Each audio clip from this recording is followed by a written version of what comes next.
வணக்கம் நண்பர்களே. இன்றைய தலவரலாறா நம்ம பார்க்க இருக்கிறது ஈரோடு மாவட்டம் கோபி நகர்ல அமைஞ்சிருக்கக்கூடிய பச்சைமலை முருகர் கோயிலை பற்றித்தான். ஈரோடு மாவட்ட கோபி நகரோட தென்பாகத்தில் அமைந்துள்ள ஒரு சிறிய மலை தாங்க மரகதகிரி அப்படிங்கிற பச்சை மலை. மரகத கல்லோட நிறம் பச்சை, அதனாலதான் இந்த பேரை பெற்றது இந்த மலை.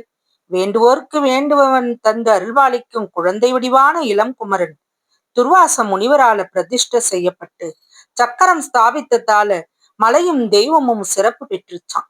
துர்வாச முனிவர் கோபமே உருவான ஒரு சிறந்த தவசில பொதிகமலைக்கு போய் திரும்பும் வழியில குன்னத்தூர் அப்படிங்கிற ஊரை வந்தடைஞ்சாராம். அங்குள்ள சிவன் கோயிலுக்கு போய் தரிசிச்சுட்டு தன் ஞான திருஷ்டியால தினமும் சிவபூஜை செய்ய உகந்த இடம் எதுன்னு பார்த்தாராம். அப்போ அரச மரமும் நாகப்புற்றுமா அமைஞ்ச மொச்சூர் அப்படிங்கிற தலம்தான் அப்படின்றத தன்னோட தவ வலிமையால கண்டுபிடிச்சு பூஜை பொருளையும் வரவழைச்சாராம். இடியோட கூடிய மழையை பெய்விக்க செஞ்சு சிறப்பான ஒரு சிவபூஜையை செஞ்சாராம். குறை தீர்க்கும் குமரவேல் இல்லையே அப்படின்னு வருந்தினாராம். அப்ப முனிவரே, உமது சிவபூஜையால மகிழ்ந்தோம். எங்க இளைய குமரன் இங்கிருந்து அரைக்காத தூரத்துல மரகதவள்ளி அப்படிங்கிற தன் தாயின் நிறம் கொண்ட குன்றின் மேல் அருள் பாலிக்கிறான். நீங்க அங்க போய் மேற்கு நோக்கி உள்ள இளம் குமரக்கடவுளை கண்டு தொழுது உனது பெயரால ஒரு சக்கரம் ஸ்தாபித்து பூஜிப்பாய் அப்படின்னு ஒரு அசிரியரி குரல் கேட்டுச்சான். அவரும் அதே மாதிரி போய் மானசீகமா பூஜை செஞ்சாராம். பின்ன இறைவனை மனசுல இருத்தி தவம் மேற்கொண்டாராம்.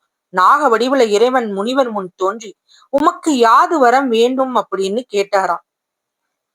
அதற்கு முனிவர், இறைவா, நான் பூஜித்த இந்த குன்று மரகதகிரியின் பேர் பெறணும்.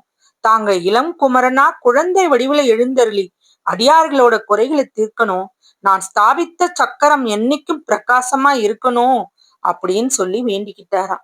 அதே போல இந்த கலியுகத்திலையும் இந்த மலையில பல திருவிளையாடல்களை செஞ்சு அடியார்த்தம் குறைகளை தீர்த்தருள அனுக்கிரகம் செய்வோம் அப்படின்னு முருகன் ஒருவன் தான் தன் தெய்வம் அப்படின்ட்டு இங்க இருக்கிறார். இந்த இளங்குமரனை வணங்கி இருக்கும்போது கருவறையில ஒரு ஜோதி தோன்றுச்சான்.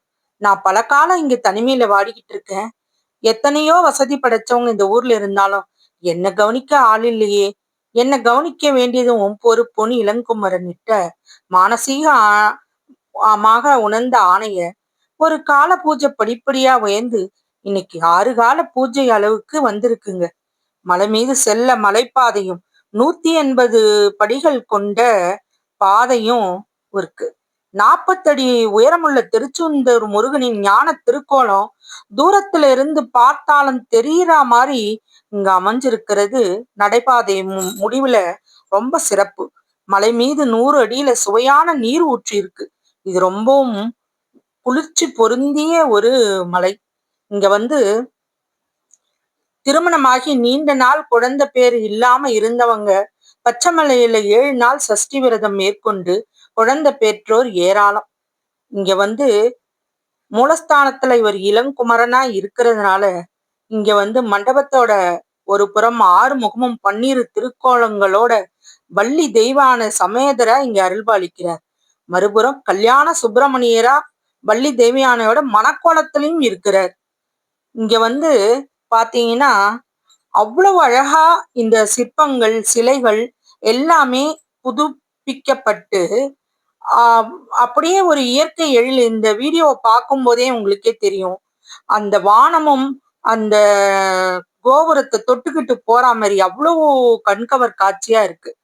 இந்த கோவில் திறந்திருக்கிற நேரம் பாத்தீங்கன்னா காலை 6 முதல் 1 மணி வரை, மாலை 4:30 முதல்ல இரவு 8:30 வரைக்கும் திறந்திருக்குங்க. இப்பேற்பட்ட இந்த கோவில்ல பல திருவிழாக்கள் நடைபெற்று கொண்டுதான் இருக்கிறது. பிரதோஷம், அஷ்டமி, கிருத்திகை, சஷ்டி, விசாகம், அமாவாசை, பங்குனி உத்திரம்னு ரொம்ப நடக்குது. வாரியாருக்கு ரொம்பவும் பிடித்த சாமி. வாரியார் இங்க அடிக்கடி வழிபட்டு இருக்காராம். இப்பேற்பட்ட முக்கியமான தலம் இது. கந்த சஷ்டி விழாலாம் இங்க தலையாய விழா. அழகான இந்த கோவிலில் முருகன் அருள் பெற்று வாழ்க வளமுடன்.